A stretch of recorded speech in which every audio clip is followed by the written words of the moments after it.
വിശദമായ വാർത്തകളിലേക്ക്. ആലപ്പുഴയിലെ ലഹരിക്കടത്തിൽ 3 CPM അംഗങ്ങൾ പുറത്ത്.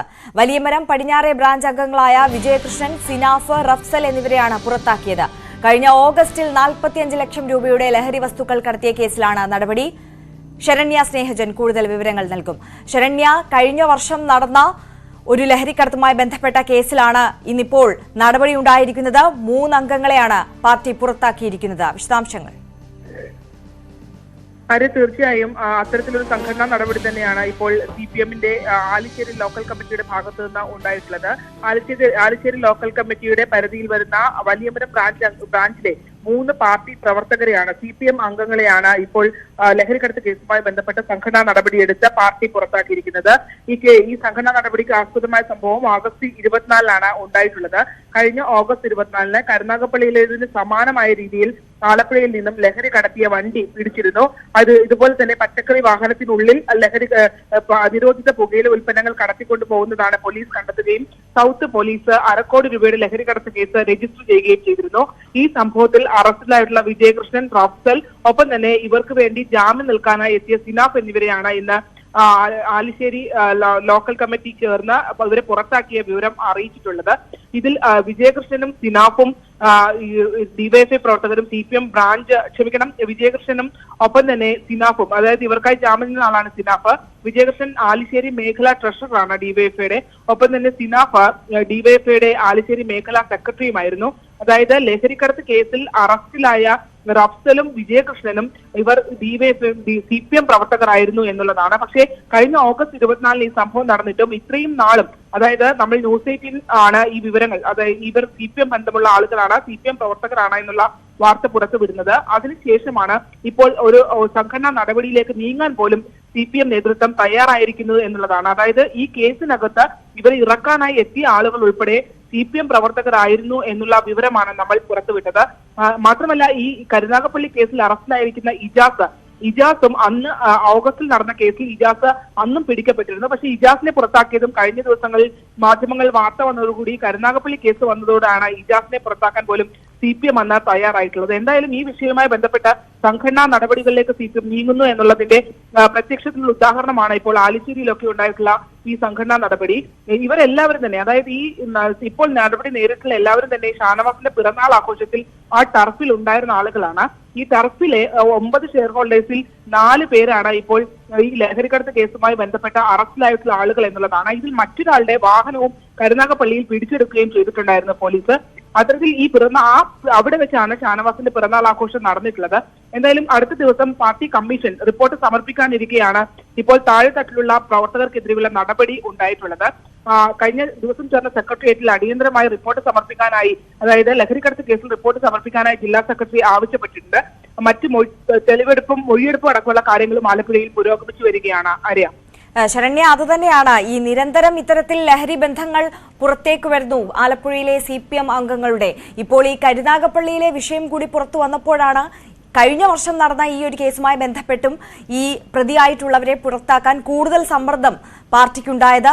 അപ്പോൾ മാത്രമാണ് വൈകിയാണെങ്കിലും ഇപ്പോഴൊരു നടപടിയിലേക്ക് പാർട്ടി കടക്കാൻ കാരണമായതല്ലേ?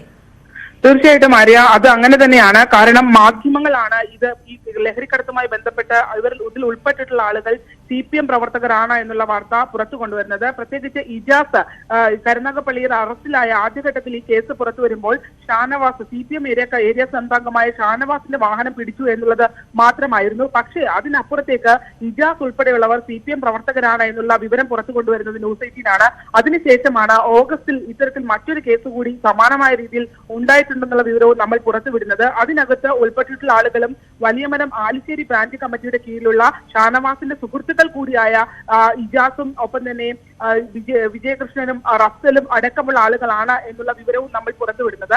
എന്തായാലും ആ വിഷയത്തിനകത്ത് ഇപ്പോൾ ഒരു സംഘടനാ നടപടിയിലേക്ക്, അതായത് ഇത്രയും കാലം ലഹരിക്കടത്ത് അടക്കമുള്ള ഗുരുതരമായ കൃത്യങ്ങൾ പങ്കെടുത്ത ആളുകളെ വെച്ച് പുലർത്തിക്കൊണ്ടു പോന്നിരുന്ന CPM ഇപ്പോൾ സംഘടനാ നടപടിയിലേക്ക് നീങ്ങിയിരിക്കുന്നു എന്നുള്ളതാണ് പ്രത്യേകത.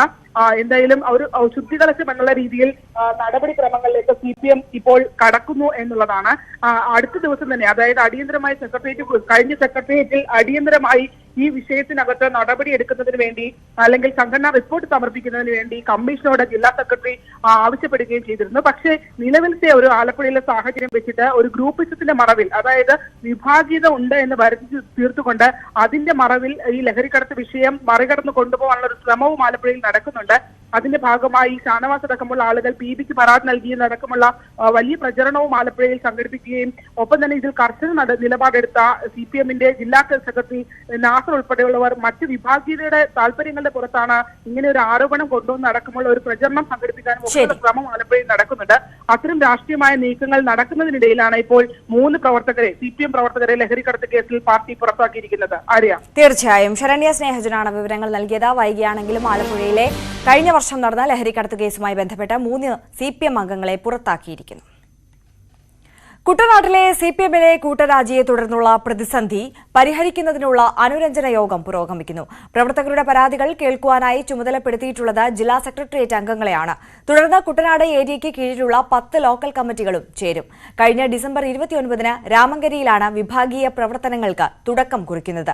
കുട്ടനാട് ഏരിയ കമ്മിറ്റിയുടെ ഏകപക്ഷീയമായ നടപടികളിൽ പ്രതിഷേധിച്ചായിരുന്നു ഇത്. പ്രശ്നങ്ങൾക്ക് ആദ്യം തലപൊക്കിയ രാമങ്കരിയിൽ ജില്ലാ സെക്രട്ടറി R. നാസർ തന്നെയാണ് പ്രശ്നപരിഹാരങ്ങൾക്ക് നേതൃത്വം കൊടുക്കുന്നത്. 6 ലോക്കൽ കമ്മിറ്റികളിലെ പ്രവർത്തകരാണ് ഏരിയ നേതൃത്വത്തിന്റെ പ്രതികാര നടപടികളിൽ പ്രതിഷേധിച്ച് രാജിക്കത്ത് നൽകിയത്. ലൈഫ് മിഷൻ കോഴ ഇടപാടിൽ M. ശിവശങ്കറിന് ED notice. ചൊവ്വാഴ്ച ഹാജരാകാനാണ് നോട്ടീസ്. ഡാനി പോൾ ചേരുന്നു വിവരങ്ങളുമായി. ഡാനി, ഈ ലൈഫ് മിഷനിലെ കോഴ ഇടപാടുമായി ബന്ധപ്പെട്ട ശിവശങ്കറിന്റെ പങ്ക്, അത് നേരത്തെ മറ്റ് പ്രതികളായിട്ടുള്ള സ്വപ്നയും സരിത്തും ഒക്കെ തന്നെ CBIക്ക് മൊഴി നൽകിയിട്ടുണ്ട് എന്നുള്ളതാണ് പറഞ്ഞത്. എന്തായാലും ഇപ്പോൾ M. ശിവശങ്കറിന് ഹാജരാകാൻ നോട്ടീസ് നൽകിയിരിക്കുന്നു. മറ്റു വിശദാംശങ്ങൾ. ഇതിലിപ്പോൾ എൻഫോഴ്സ്മെന്റ് ഡയറക്ടറേറ്റ് ED ആണ് ഇത് സംബന്ധിച്ച നോട്ടീസ് നൽകിയിരിക്കുന്നത്, ഹാജരാകാൻ നോട്ടീസ് നൽകിയിരിക്കുന്നത്. ഇതിൽ പ്രധാനമായും സൂചിപ്പിച്ചിരിക്കുന്നത് ചൊവ്വാഴ്ച ഹാജരാകണം എന്നത് കാര്യം. അതോടൊപ്പം തന്നെയാണ് ഈ കഴിഞ്ഞ ദിവസങ്ങളിലെ സ്വപ്ന, അതോടൊപ്പം തന്നെ സരിത്ത് എന്നിവരുടെ എല്ലാം തന്നെ ചോദ്യം ചെയ്യൽ നടന്നിരുന്നു. സന്ദീപിനെയും ചോദ്യം ചെയ്തിട്ടുണ്ട് ഈ കേസുമായി ബന്ധപ്പെട്ട. ഒപ്പം ഈ കേസിൽ ഈ ലൈഫ് മിഷൻ കോഴ കേസുമായി ബന്ധപ്പെട്ട CBI അന്വേഷണം ഉണ്ടായിരുന്നപ്പോൾ അതിൽ ആകെ അറസ്റ്റ് ചെയ്യപ്പെട്ടത് യൂണിടാക് ഉടമയായ, കരാർ കമ്പനിയായ യൂണിടാക് ഉടമയായ സന്തോഷ് ഈപ്പനെ മാത്രമാണ്. സന്തോഷ് ഈപ്പന്റെയും ഇവിടെ ED വിളിച്ചു വരുത്തി ചോദ്യം ചെയ്തൽ പൂർത്തിയാക്കിയിരുന്നു. അങ്ങനെ ഇവരുടെ എല്ലാം ചോദ്യം ചെയ്തതിൽ നിന്ന് ലഭിച്ച വിവരങ്ങളുടെ അടിസ്ഥാനത്തിൽ കൂടിയാണ് അവസാന വട്ടത്തിലേക്ക് ഇപ്പോൾ ശിവശങ്കറിന് നോട്ടീസ് നൽകിയിരിക്കുന്നത്. ചൊവ്വാഴ്ച ഹാജരാകാനായിട്ട് ആവശ്യപ്പെട്ടിരിക്കുന്നു. ഇതിൽ ചൊവ്വാഴ്ചയാണ് താൻ വിരമിക്കുന്നതെന്നും അതുകൊണ്ട് മറ്റൊരു ദിവസത്തിലേക്ക് തന്റെ തീയതി, ഹാജരാകാൻ ആവശ്യപ്പെട്ടുള്ള തീയതി മാറ്റണമെന്നും ശിവശങ്കർ EDയോട് അഭ്യർത്ഥിച്ചിട്ടുണ്ട്. സ്വാഭാവികം ഇത് ആവശ്യം പരിഗണിച്ചേക്കും മറ്റൊരു ദിവസത്തിലേക്ക് തീയതി മാറ്റി നൽകുമെന്നാണ് ലഭ്യമാകുന്ന സൂചനകൾ. എന്തായാലും ഈ ലൈഫ് മിഷൻ കോഴ കേസ് സംബന്ധിച്ച ED അന്വേഷണം ശക്തമാക്കുകയാണ്. ഇതിന്റെ ഭാഗമായിട്ടാണ് മറ്റുള്ളവരെല്ലാവരെയും ചോദ്യം ചെയ്തതിനു ശേഷം ശിവശങ്കറിലേക്ക് ED എത്തിയിരിക്കുന്നത്. ശരി, ഡാനി പോളാണ് വിവരങ്ങൾ നൽകിയത്. ലൈഫ് മിഷൻ കോഴ ഇടപാടിൽ M. ശിവശങ്കറിന് ED ചോദ്യം ചെയ്യലിന് ഹാജരാകാൻ നോട്ടീസ് നൽകിയിരിക്കുന്നു. ഇന്ത്യയിൽ മുസ്ലിം സമുദായം വെല്ലുവിളി നേരിടുന്നില്ലെന്ന് കാന്തപുരം AP വിഭാഗം. ഇന്ത്യ പോലെ ഇസ്ലാമിക പ്രവർത്തനം നടക്കുന്ന മറ്റൊരു രാജ്യവുമില്ലെന്ന് സംസ്ഥാന AP വിഭാഗം സെക്രട്ടറി പൊന്മള അബ്ദുൾ ഖാദർ മുസ്ലിയാർ പറഞ്ഞു. സൗദി ഉൾപ്പെടെയുള്ള ഇസ്ലാമിക രാജ്യങ്ങളിൽ പോലും ഈ സ്വാതന്ത്ര്യമില്ല. UAEയിൽ 10 വർഷം മുമ്പ് തന്നെ തടഞ്ഞെന്നും പൊന്മള അബ്ദുൾ ഖാദർ മുസ്ലിയാർ പറഞ്ഞു. യഥാർത്ഥത്തിൽ ലോകരാഷ്ട്രങ്ങൾ പരിശോധിക്കുമ്പോൾ ഇസ്ലാമികമായ നമ്മുടെ ഈ പ്രവർത്തനം പോലത്തെ പ്രവർത്തനം നടക്കുന്ന ഒരൊറ്റ രാജ്യവുമില്ല. ഞാൻ പോയ രാജ്യങ്ങൾ, സന്ദർശിച്ച രാജ്യങ്ങൾ, അതിലുപരി ഉസ്താദ് ഉസ്താദുകളും സന്ദർശിച്ചു. ബഹുമാനപ്പെട്ട ബദറു സാദാത്ത് ഖലീൽ തങ്ങൾ അവിടെ സന്ദർശിച്ചു. അവരൊക്കെ പറയുന്നു, അൽഹംദുലില്ലാഹ് നമ്മുടെ ദീനിയായ പ്രവർത്തനം ഇന്ന് നമ്മൾ നടത്തുന്നത് പോലെ നടത്താൻ സൗകര്യമുള്ള ഒരൊറ്റ രാജ്യമില്ല. ഇതല്ലേ ശരി? നമ്മുടെ രാജ്യത്ത് നടക്കുന്ന ഈ സംഘടനാ പ്രവർത്തനങ്ങളൊക്കെ എവിടെയാണ് നടക്കുക? നമ്മൾ പരിചയമുള്ള നമ്മളെ ഗൾഫ് നാടുകൾ UAE ആയാലും ഖത്തറായാലും കുവൈത്തായാലും ബഹ്റൈൻ ആയാലും സൗദി അറേബ്യ ആയാലും ഇനി കിഴക്കൻ രാജ്യങ്ങളിലേക്ക് അങ്ങോട്ട് നോക്കുകയാണെങ്കിൽ മലേഷ്യ, സിംഗപ്പൂർ, അവിടങ്ങളിൽ ഒരിടത്തും നമ്മളെപ്പോലെ പ്രവർത്തനത്തിന് പറ്റിയ ഒരു രാജ്യം ഇല്ല.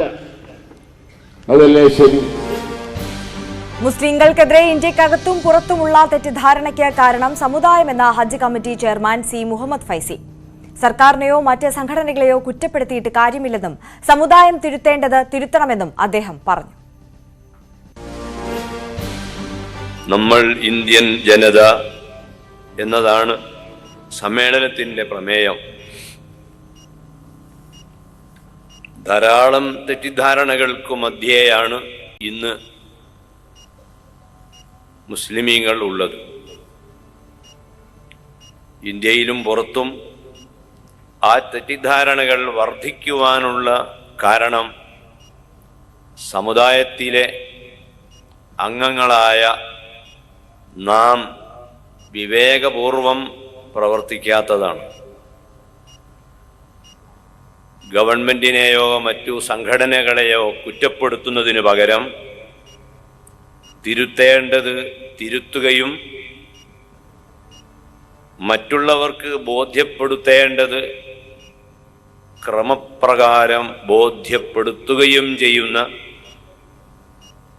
ഒരു നിലവാരത്തിലേക്ക് നമ്മുടെ യുവാക്കളും നമ്മുടെ പണ്ഡിതന്മാരും നമ്മുടെ സമുദായത്തിലെ എല്ലാ അംഗങ്ങളും ഉയരണം. എങ്കിൽ മാത്രമേ ഇവിടെ തെറ്റിദ്ധാരണകൾ അവസാനിക്കുകയുള്ളൂ. ഇതിനിടെ പോപ്പുലർ ഫ്രണ്ടിനെതിരെ പരോക്ഷ വിമർശനവുമായി കാന്തപുരം AP അബൂബക്കർ മുസ്ലിയാർ രംഗത്തെത്തി. രാജ്യത്തിന്റെ സംസ്കാരം മാറ്റിമറിക്കാൻ ആരെയും അനുവദിക്കരുത്, ഭീകരവാദം വിജയിക്കരുതെന്നും കാന്തപുരം പറഞ്ഞു.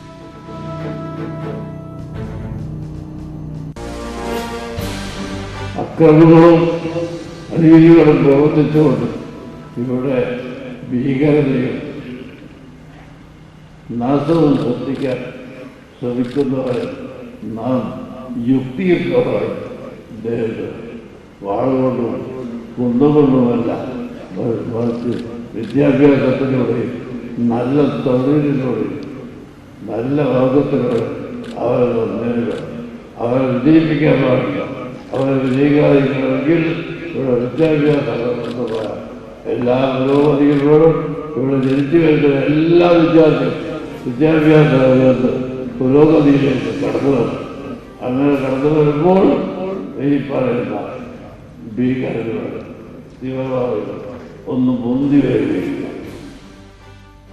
വിവരങ്ങളുമായി അശ്വിൻ വല്ലത്ത ചേരുന്നുണ്ട്. അശ്വിൻ, ഈ ഒരു കാലഘട്ടത്തിൽ പറഞ്ഞാൽ ഏറ്റവും പ്രസക്തമായ ചില അഭിപ്രായ പ്രകടനങ്ങളാണ് AP വിഭാഗത്തിന്റെ ഭാഗത്തു നിന്ന് ഉണ്ടായിട്ടുള്ളത്. വിശദാംശങ്ങൾ.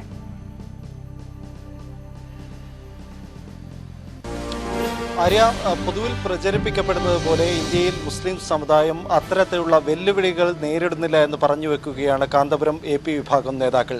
ഇന്ന് SSFന്റെ സംസ്ഥാന സമ്മേളനമാണ്, സംസ്ഥാന പ്രതിനിധി സമ്മേളനമാണ്. അതിൻ്റെ ഉദ്ഘാടന സെഷനിലാണ് ഈ നേതാക്കൾ, കാന്തപുരം AP വിഭാഗം സമസ്തയുടെ പ്രധാനപ്പെട്ട നേതാക്കൾ ഇത്തരത്തിൽ ഒരു അഭിപ്രായ പ്രകടനം നടത്തുന്നത്. അതിൽ ഏറ്റവും ശ്രദ്ധേയമായത് പൊന്മള അബ്ദുൽ ഖാദർ മുസ്ലിയാരുടേതാണ്. അദ്ദേഹം പറയുന്നത്, ഇന്ത്യ പോലെ ഇസ്ലാമിക പ്രബോധനത്തിന് അവസരം നൽകുന്ന, സ്വാതന്ത്ര്യം നൽകുന്ന മറ്റൊരു രാജ്യം വേറെയില്ല. ഇസ്ലാമിക രാജ്യങ്ങൾ എടുത്തു നോക്കുക, സൗദി അറേബ്യ പോലുള്ള ഇസ്ലാമിക രാജ്യങ്ങൾ എടുത്തു നോക്കുക, മറ്റ് ഗൾഫ് രാജ്യങ്ങൾ എടുത്തു നോക്കുക. ഇവയൊക്കെ ഇന്ത്യയുമായി താരതമ്യം ചെയ്യുമ്പോൾ വളരെ കുറച്ച് മാത്രമാണ് അവിടങ്ങളിലൊക്കെ തന്നെ മതപ്രബോധനത്തിനുള്ള സൗകര്യമുള്ളത്. പലപ്പോഴും അവിടെ തടയപ്പെടാറുണ്ട്. മാത്രമല്ല ഗവൺമെന്റിന്റെ ലിസ്റ്റഡ് ആയിട്ടുള്ള ആളുകൾക്കല്ലാതെ പ്രബോധനം നടത്താൻ കഴിയാത്ത സാഹചര്യമുണ്ട്. അത്തരത്തിലുള്ള സ്ഥിതിയെല്ലാം ഇസ്ലാമിക രാജ്യങ്ങളിൽ വരെയുണ്ട്. അങ്ങനെ വെച്ച് നോക്കുമ്പോൾ ഇന്ത്യയിലാണ് ഏറ്റവും നന്നായിട്ട് ഈ ഈ പറയുന്ന രൂപത്തിൽ സംഘടനാ പ്രവർത്തനവും ഇസ്ലാമിക പ്രബോധന പ്രവർത്തനങ്ങളും എല്ലാം നടത്താൻ കഴിയുന്നത് എന്ന് അദ്ദേഹം പറയുന്നു.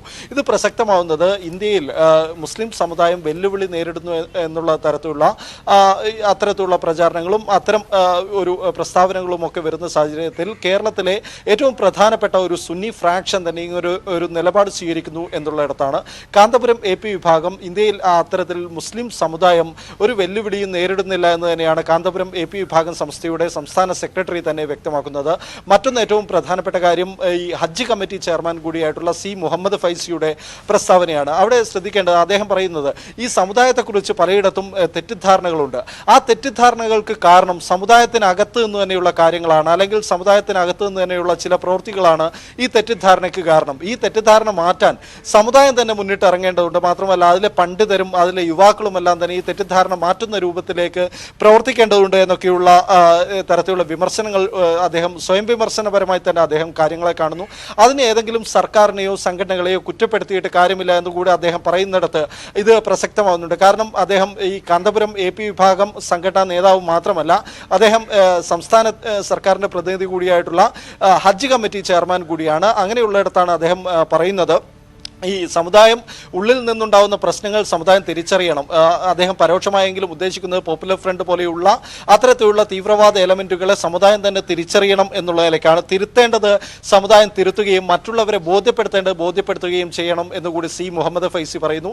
ഇങ്ങനെ കാന്തപുരം വിഭാഗത്തിന്റെ രണ്ട് പ്രമുഖരായ നേതാക്കൾ പറയുന്നത് രാജ്യത്ത് മുസ്ലിം സമുദായം ഒരു വെല്ലുവിളിയും നേരിടുന്നില്ല, മാത്രമല്ല ഈ സമുദായത്തിനകത്ത് ചില പ്രശ്നങ്ങളുണ്ട്. ആ പ്രശ്നങ്ങൾ തിരുത്തിക്കൊണ്ട് മുന്നോട്ടേക്ക് പോയാൽ മാത്രമേ എല്ലാവരാലും അംഗീകരിക്കപ്പെടാൻ കഴിയൂ എന്നുള്ള ഒരു നിലപാട് കൂടി കാന്തപുരം വിഭാഗം നേതാക്കൾ പറഞ്ഞു വെക്കുന്നു. ഇത് പ്രസക്തമാവുന്നത് ഏതാനും ആഴ്ചകൾക്ക് മുൻപ് മുജാഹിദ് വിഭാഗത്തിന്റെ KNM-ന്റെ സംസ്ഥാന സമ്മേളനം കോഴിക്കോട് നടന്നിരുന്നു. അതുമായി ബന്ധപ്പെട്ട് മുജാഹിദ് നേതൃത്വം ഈ BJP സർക്കാരിന്റെ പ്രതിനിധികളെ ചടങ്ങിൽ പങ്കെടുപ്പിക്കുന്നു, മാത്രമല്ല BJP-യോട് മൃദു സമീപനം സ്വീകരിക്കുന്നു എന്നൊക്കെയുള്ള വിമർശനങ്ങൾ പല കോണുകളിൽ നിന്ന് ഉയർന്നിരുന്നു.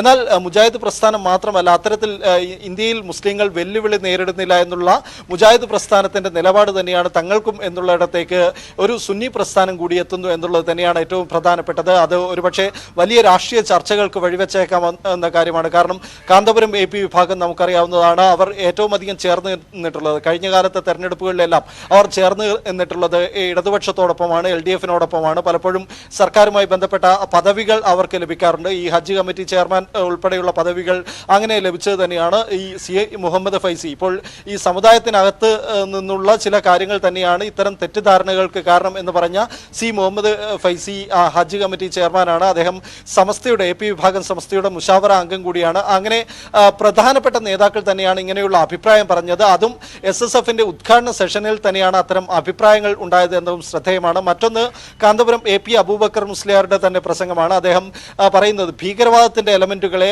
അത്തരത്തിലുള്ള കാര്യങ്ങളെ വിദ്യാഭ്യാസം കൊണ്ട് നേരിടണം, സമുദായം വിദ്യാഭ്യാസം കൊണ്ട് സംഘടിക്കുകയും അതിലൂടെ പുരോഗതി നേടുകയും ചെയ്യണം. മാത്രമല്ല ഇന്ത്യക്ക് ഒരു സംസ്കാരവും നാഗരികതയും ഒക്കെ ഉണ്ട്. അതിനെ നശിപ്പിക്കാൻ വേണ്ടി മുന്നിട്ടിറങ്ങുന്ന ആളുകളെ തിരിച്ചറിയണം, അവർക്ക് ഈ രാജ്യത്തെ ഇട്ടുകൊടുക്കരുത് എന്നൊക്കെയുള്ള തരത്തിലുള്ള വ്യക്തമായ രാഷ്ട്രീയം കൂടി പറയുന്നതായിരുന്നു കാന്തപുരം AP അബൂബക്കർ മുസ്ലിയാരുടെ പ്രസംഗം. ശരി, അശ്വിൻ വല്ലത്താണ് വിശദാംശങ്ങൾ നൽകിയത്. ഹിന്ദു പാർലമെന്റ് ബഹിഷ്കരണം എന്ന ആഹ്വാനത്തിൽ കേരള സാഹിത്യ അക്കാദമി പ്രസിഡന്റ് K. സച്ചിദാനന്ദനെതിരെ നിശിത വിമർശനവുമായി ശ്രീകുമാരൻ തമ്പി. സനാതനധർമ്മം അന്ധവിശ്വാസമാകുന്നത് എങ്ങനെയാണെന്ന് ശ്രീകുമാരൻ തമ്പി ചോദിച്ചു. സച്ചിദാനന്ദൻ സ്വയം പ്രഖ്യാപിത ആഗോള കവിയെന്നും ശ്രീകുമാരൻ തമ്പിയുടെ പരാമർശം. അത്ഭുതപ്പെടുത്തുന്ന ഒരു പ്രസ്താവന സ്വയം പ്രഖ്യാപിത അന്തർദേശീയ കവിയിൽ നിന്നുണ്ടായിട്ടുണ്ട്. എൻക്ലേവിൽ പങ്കെടുക്കുന്ന എല്ലാ എഴുത്തുകാരെയും ബോയ്ക്കോട്ട് ചെയ്യണമെന്നാണ് അദ്ദേഹം ആഹ്വാനം ചെയ്തിരിക്കുന്നത്. അങ്ങനെയാണെങ്കിൽ എന്റെയും എന്റെ പ്രിയപ്പെട്ട അനുജന്മാർ V. മധുസൂദൻ നായരുടെയും കൈതപ്പുറത്തിന്റെയും സ്ഥിതി വളരെ കഷ്ടത്തിലാകും. എല്ലാവരും ഞങ്ങളെ ബോയ്ക്കോട്ട് ചെയ്ത് കഴിഞ്ഞാൽ ഏതായാലും ഞങ്ങൾക്ക് ഞങ്ങളെ ബോയ്ക്കോട്ട് ചെയ്യാൻ കഴിയില്ലല്ലോ, ഞങ്ങൾക്ക് സ്വയം പാടാനുണ്ട്. ഒരു കാര്യം ഞാൻ പറയാം, സനാതനധർമ്മം അന്ധവിശ്വാസമെന്ന് ഏതെങ്കിലും ഒരാൾ പറഞ്ഞാൽ അവൻ ശുദ്ധ വിവരദൂഷിയാണ്. അതെത്ര വലിയ. കാരണം ലോകാ സമസ്ത സുഖിനോ ഭവന്തു എന്നതിൽ അപ്പുറം ഒരു സോഷ്യലിസം എന്താണുള്ളത്? ലോകാ സമസ്ത സുഖിനോ ഭവന്തു എന്ന് പറഞ്ഞാൽ മേലെ ഒരു സോഷ്യലിസവും കമ്മ്യൂണിസവും ഇല്ല. ഹിന്ദു എന്നത് ഒരു ഭൂപ്രദേശത്ത് ജനിച്ചവരെ നിർണയിക്കുന്ന പദമെന്ന് ഗവർണർ ആരിഫ് മുഹമ്മദ് ഖാൻ പറഞ്ഞു. തന്നെ ഹിന്ദു എന്ന് വിളിക്കണമെന്നും ഗവർണർ പറഞ്ഞു. I do not consider Hindu is a religious term. Hindu is a geographical term. Anybody who is born in India, anybody who lives on the food which is produced in India, anybody who drinks water from the rivers of India is entitled to call himself a Hindu. And you must call me Hindu. But when I go outside, well, here, because of certain compulsions of the British time, when even the citizens' rights were decided on the basis in which community you were born, therefore even Mahatma Gandhi was forced. കൂടുതൽ വാർത്തകളിലേക്ക് എത്താം ഇടവേളയ്ക്ക് ശേഷം.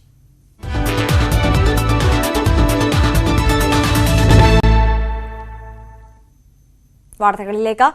LDF-ൽ വേണ്ട കൂടിയാലോചനകൾ നടക്കുന്നില്ലെന്ന വിമർശനം ആവർത്തിച്ച് KB Ganesh Kumar.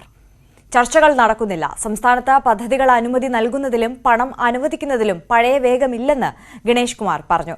KIIFB വഴിയുള്ള പദ്ധതികളിൽ അനാവശ്യ ചെലവുണ്ട്. ചെലവ് ചുരുക്കാൻ പറ്റുന്നിടത്തെല്ലാം അത് ചെയ്യണം. ധനസ്ഥിതിയെക്കുറിച്ച് ധവളപത്രമിറക്കി ജനങ്ങളെ ബോധ്യപ്പെടുത്തണമെന്നും ഗണേഷ് കുമാർ പറഞ്ഞു. സംസ്ഥാന സർക്കാരും എനിക്ക് തോന്നുന്നത് ഒരു ധവളപത്രം പുറത്തിറക്കി സത്യാവസ്ഥ ജനങ്ങളെ ബോധ്യപ്പെടും. സത്യസന്ധമായി സാമ്പത്തിക സ്ഥിതി നമ്മളെ കേന്ദ്ര ഗവൺമെന്റ് നമ്മളെ എങ്ങനെയെല്ലാം ബുദ്ധിമുട്ടിക്കുന്നുള്ള കാര്യത്തിൽ സംസ്ഥാന സർക്കാർ ജനങ്ങളെ അറിയിക്കണം എന്നുള്ളതാണ് എനിക്ക് പറയാനുള്ളത്. കാരണം അതിൻ്റെ ബുദ്ധിമുട്ട് ഇപ്പോൾ GST പോകുന്നു, വരുമാനമുണ്ട്, പക്ഷെ അതിൻ്റെ വരുമാനത്തിന് അനുസൃതമായ ടാക്സിൻ്റെ റിട്ടേൺ സമയത്ത് കിട്ടാത്തത് കേരളത്തിൻ്റെ സാമ്പത്തിക സ്ഥിതിയെ ദോഷമായി ബാധിക്കുന്നു. പിന്നെ നമ്മളെ കടമെടുക്കാനുള്ള നമ്മുടെ പരിധി, അതിനെ ലോകത്തുള്ള കേരള സർക്കാരിൻ്റെ പേരിലെടുത്ത എല്ലാ ഈ നാട്ടിലുള്ള എല്ലാവരെയും കടം കൂടി ചേർത്ത് കൂട്ടുന്നത് ശരിയല്ല. അപ്പോൾ കടമെടുക്കാനുള്ള അവകാശം നമുക്ക് നഷ്ടപ്പെടുന്നപ്പോൾ നമുക്ക് പലപ്പോഴും കാര്യങ്ങൾ നടത്തിക്കൊണ്ടുപോകാൻ പറ്റത്തില്ല. അപ്പോൾ അതിനൊക്കെ ഉള്ള ഒരു സാഹചര്യങ്ങൾ എന്നും ഇന്ത്യയുടെ ഫെഡറൽ സംവിധാനത്തിനുണ്ട്. അത് തടസ്സപ്പെടുത്താൻ പാടില്ല. കേരളം അതിരൂക്ഷമായ ധനപ്രതിസന്ധിയിലെന്ന UDF ധവളപത്രം. ഈ സ്ഥിതിയെങ്കിൽ കടം ഭാവിയിൽ 4 ലക്ഷം കോടിയിലെത്തും. കേന്ദ്ര സർക്കാരിന്റെ വികലമായ നയങ്ങളെയും റിപ്പോർട്ടിൽ വിമർശിക്കുന്നുണ്ട്. കട്ടപ്പുറത്തെ കേരള സർക്കാർ എന്ന് പേരിട്ട റിപ്പോർട്ട് കന്റോൺമെന്റ് ഹൌസിൽ നടന്ന ചടങ്ങിൽ പുറത്തിറക്കി. ധനമന്ത്രി KN ബാലഗോപാൽ സംസ്ഥാന ബജറ്റ് അവതരിപ്പിക്കാൻ ദിവസങ്ങൾ ബാക്കി നിൽക്കെയാണ് സർക്കാരിന്റെ ധനകാര്യ മാനേജ്മെന്റിനെ കുറ്റപ്പെടുത്തിയുള്ള ധവളപത്രം. നികുതി പിരിവ് കാര്യക്ഷമം അല്ലാത്തതുമൂലം 70,000 കോടി രൂപയുടെ നഷ്ടം സംഭവിച്ചു. ധൂർത്തും അഴിമതിയും കാരണം കേരളം തകർന്നെന്നും ധവളപത്രത്തിലുണ്ട്. ഈ സ്ഥിതിയെങ്കിൽ കടം ഭാവിയിൽ 4 ലക്ഷം കോടിയിലെത്തുമെന്നാണ് UDF പറയുന്നത്. ഗവൺമെന്റിന്റെയും ധനകാര്യമന്ത്രിമാരുടെയും ഭാഷ്യം എക്കോണമി സമ്പദ് വ്യവസ്ഥ വർദ്ധിക്കുന്നതനുസരിച്ച് കടം വർദ്ധിക്കുന്നത് കൊണ്ട് തെറ്റില്ല എന്നാണ്. പക്ഷേ ആ വാദത്തെ മുഴുവൻ തള്ളിക്കളയുന്ന രീതിയിലാണ് കടവും GSDPയും തമ്മിലുള്ള കേരളത്തിൻ്റെ സമ്പദ് വ്യവസ്ഥയുടെ 39.1% ആണ് ഇപ്പോൾ ഈ കടത്തിൻ്റെ റേഷ്യോ. കടവും ആഭ്യന്തര ഉൽപാദനവും തമ്മിലുള്ള അനുപാതം 30% താഴെയെങ്കിലും നിൽക്കണം. 2027 ഇത് 38.2% RBI പ്രവചിച്ചത്.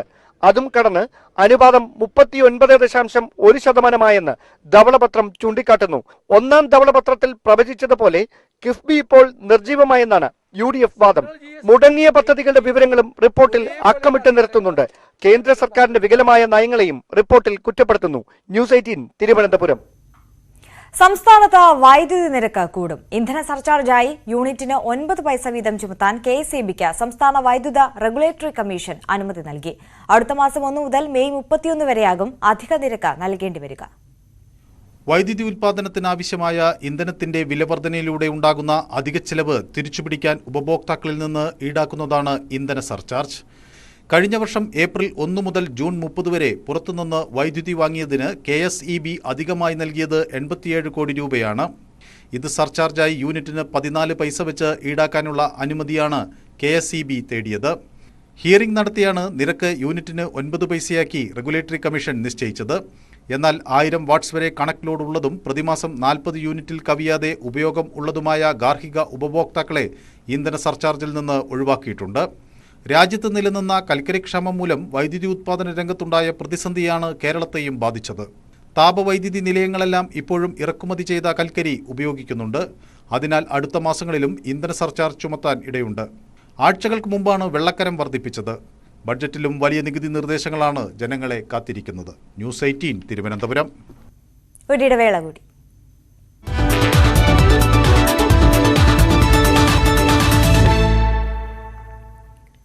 വാർത്തകളിലേക്ക്. തിരുവനന്തപുരം നെടുമങ്ങാട് LIC അസിസ്റ്റന്റ് മാനേജർക്കെതിരെ സഹപ്രവർത്തകയുടെ പരാതി. സാജു ജോസിനെതിരെയാണ് പരാതി. ഒഫീഷ്യൽ വാഹനത്തിൽ വെച്ച് മോശമായി പെരുമാറിയെന്നാണ് യുവതിയുടെ ആരോപണം. അരുൺ മോഹൻ വിശദാംശങ്ങൾ നൽകും. അരുൺ, എന്താണ് സംഭവം? കൂടുതൽ വിവരങ്ങൾ.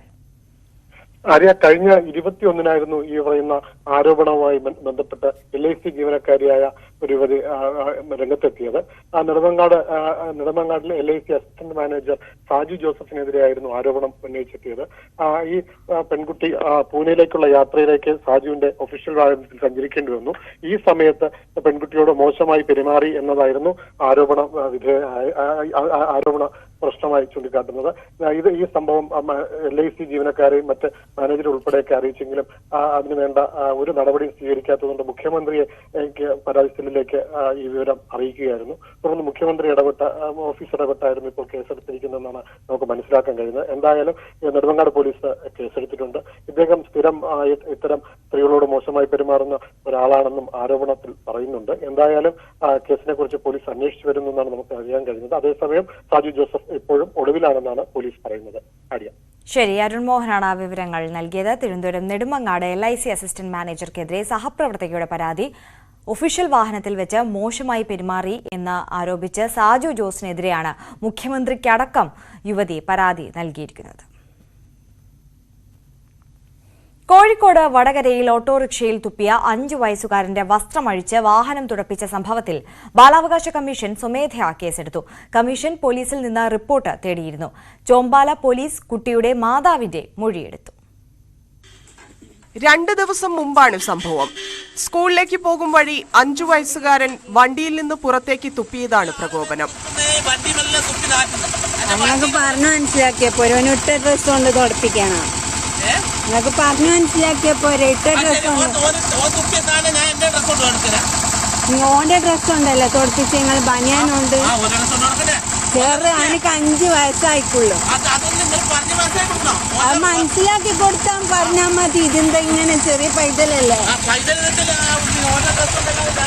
കുഞ്ഞിപ്പള്ളി ഓട്ടോ സ്റ്റാൻഡിലെ ഡ്രൈവറായ വിചിത്രൻ കോറോത്ത് കുട്ടിയെ വണ്ടിയിൽ നിന്ന് പിടിച്ചിറക്കി ഓട്ടോ തുടപ്പിക്കുകയായിരുന്നു.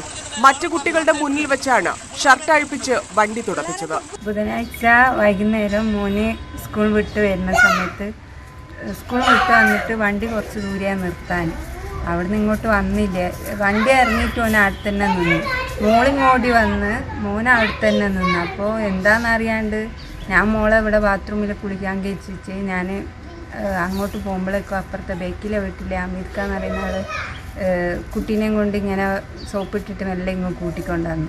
അപ്പോൾ എന്താണെന്ന് വെച്ചിട്ട് മോനൊന്നും പറഞ്ഞില്ല. അപ്പോൾ മോള് പറഞ്ഞ് ഓട്ടോ ഡ്രൈവർ ഇങ്ങനെ ചീത്ത പറഞ്ഞിന്, അതുകൊണ്ടാന്ന് പറഞ്ഞു. കുട്ടിയുടെ മാതാവ് തന്നെയാണ് ദൃശ്യം പകർത്തിയത്. ഇത് സമൂഹ മാധ്യമങ്ങളിൽ വൈറലായതോടെയാണ് ബാലാവകാശ commission chairman KV Manoj Kumar പോലീസിനോട് റിപ്പോർട്ട് തേടുകയും സ്വമേധയാ കേസെടുക്കുകയും ചെയ്തത്. ന്യൂസ് 18 കോഴിക്കോട്.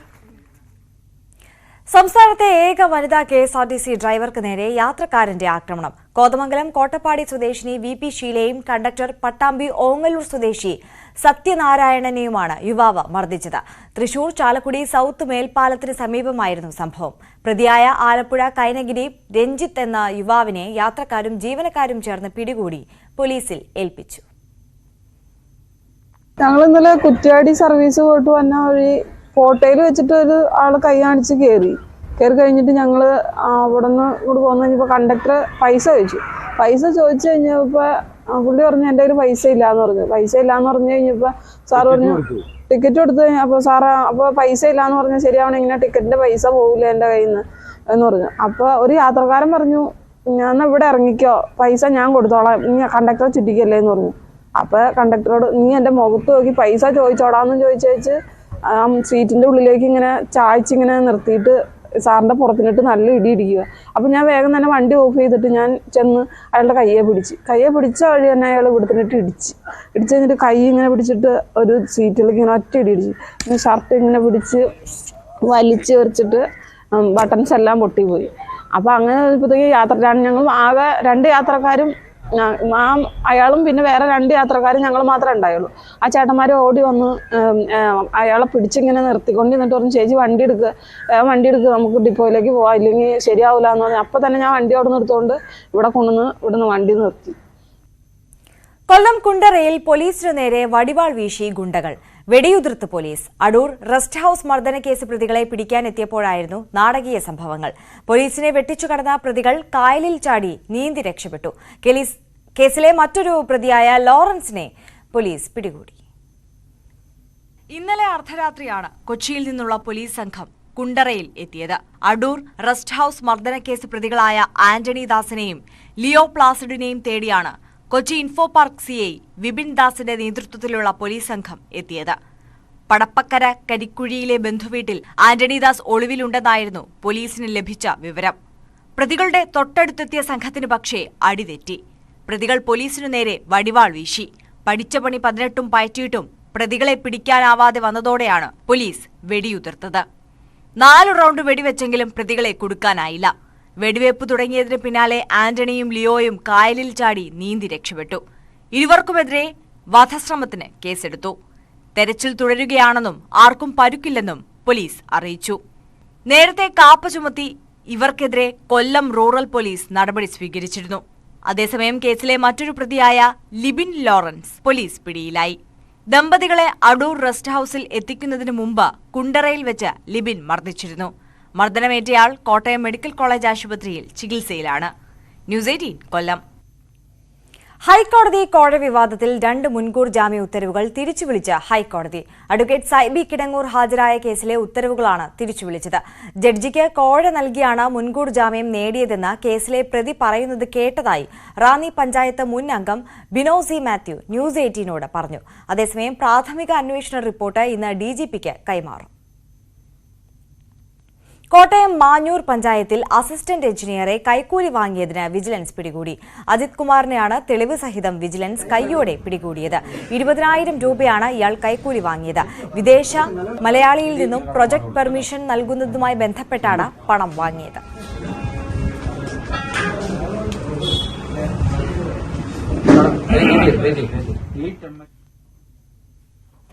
കോഴിക്കോട് ചെക്കിയാട് പഞ്ചായത്തിൽ വ്യാജരേഖകൾ നിർമ്മിച്ച് കുടുംബശ്രീ ലോൺ തട്ടിയെന്ന പരാതിയിൽ പഞ്ചായത്ത് വൈസ് പ്രസിഡന്റിനെതിരെ പോലീസ് കേസെടുത്തു.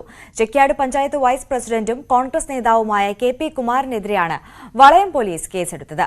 JLG ലോൺ ആയി 4 ലക്ഷം രൂപയാണ് ഉമ്മത്തൂർ സ്വദേശിനിയായ വീട്ടമ്മയുടെ പേരിൽ വായ്പയെടുത്തത്. വ്യാജ ലോൺ വിഷയത്തിൽ വൈസ് പ്രസിഡന്റിന് പങ്കുണ്ടെന്നാരോപിച്ച് CPM-ഉം ലീഗും വ്യാപകമായ പ്രക്ഷോഭം നടത്തിയിരുന്നു. വിശ്വാസവഞ്ചന, വ്യാജരേഖ ചമയ്ക്കൽ, വ്യാജരേഖകൾ നിർമ്മിച്ച് ദുരുപയോഗം ചെയ്യൽ തുടങ്ങിയ വകുപ്പുകൾ പ്രകാരമാണ് കേസെടുത്തിരിക്കുന്നത്. തിരികെ എത്താം ഇടവേളയ്ക്ക് ശേഷം. വാർത്തകളിലേക്ക്. മധ്യപ്രദേശിലെ മൊറേനയിൽ വ്യോമസേനയുടെ 2 യുദ്ധവിമാനങ്ങൾ തകർന്നു വീണു. അപകടത്തിൽ ഒരു പൈലറ്റ് മരിച്ചു, 2 പേർക്ക് പരിക്കേറ്റു. സുഖോയ് 30, മിറാഷ് 2000 യുദ്ധവിമാനങ്ങളാണ് തകർന്നു വീണത്. ഇന്ന് പുലർച്ചെ 5:30-നാണ് അപകടമുണ്ടായത്. വിമാനങ്ങൾ ആകാശത്ത് വെച്ച് കൂട്ടിയിടിച്ചുവെന്നാണ് പ്രാഥമിക നിഗമനം. പരിശീലന പറക്കലിനിടയിലാണ് അപകടം സംഭവിച്ചത്. രാജസ്ഥാനിലെ ഭരത്പൂരിലും വിമാനത്തിന്റെ അവശിഷ്ടങ്ങൾ കണ്ടെത്തിയിരുന്നു. ഗ്വാളിയർ എയർബേസിൽ നിന്ന് പുറപ്പെട്ട വിമാനമാണ് അപകടത്തിൽപ്പെട്ടത്. സംഭവത്തെക്കുറിച്ച് വ്യോമസേന അന്വേഷണം ആരംഭിച്ചിട്ടുണ്ട്. പ്രതിരോധ മന്ത്രി രാജ്നാഥ് സിംഗ് വ്യോമസേനാ മേധാവി എയർ ചീഫ് മാർഷൽ VR ചൌധരിയുമായി ബന്ധപ്പെട്ട് അപകടത്തിന്റെ വിശദാംശങ്ങൾ ആരാഞ്ഞു. കനത്ത സുരക്ഷയ്ക്കിടെ ജമ്മു കശ്മീരിലെ ജോഡോ യാത്ര പുനരാരംഭിച്ച രാഹുൽ ഗാന്ധി. അവന്തിപ്പോറിൽ നിന്ന് തുടങ്ങിയ യാത്രയിൽ PDP ചെയർപേഴ്സൺ മെഹബൂബ മുഫ്തി പങ്കെടുത്തു. അതേസമയം യാത്രയ്ക്ക് സംരക്ഷണം നൽകണമെന്ന് കോൺഗ്രസ് പ്രസിഡന്റ് മല്ലികാർജ്ജുൻ ഖാർഗെ കേന്ദ്ര ആഭ്യന്തരമന്ത്രി അമിത്ഷായോട് ആവശ്യപ്പെട്ടു. സുരക്ഷാ ഭീഷണിയെ തുടർന്ന് കഴിഞ്ഞ ദിവസം ഉച്ചയ്ക്ക് യാത്ര നിർത്തിവച്ചിരുന്നു. ജനക്കൂട്ടം യാത്രയിലേക്ക് ഇടിച്ചു കയറിയത് സുരക്ഷാ വീഴ്ചയാണെന്ന് രാഹുൽ ഗാന്ധി ആരോപിച്ചിരുന്നു. ഓൺലൈൻ സാമ്പത്തിക തട്ടിപ്പ് കേസിൽ യുവ കോൺഗ്രസ് നേതാവ് അറസ്റ്റിൽ.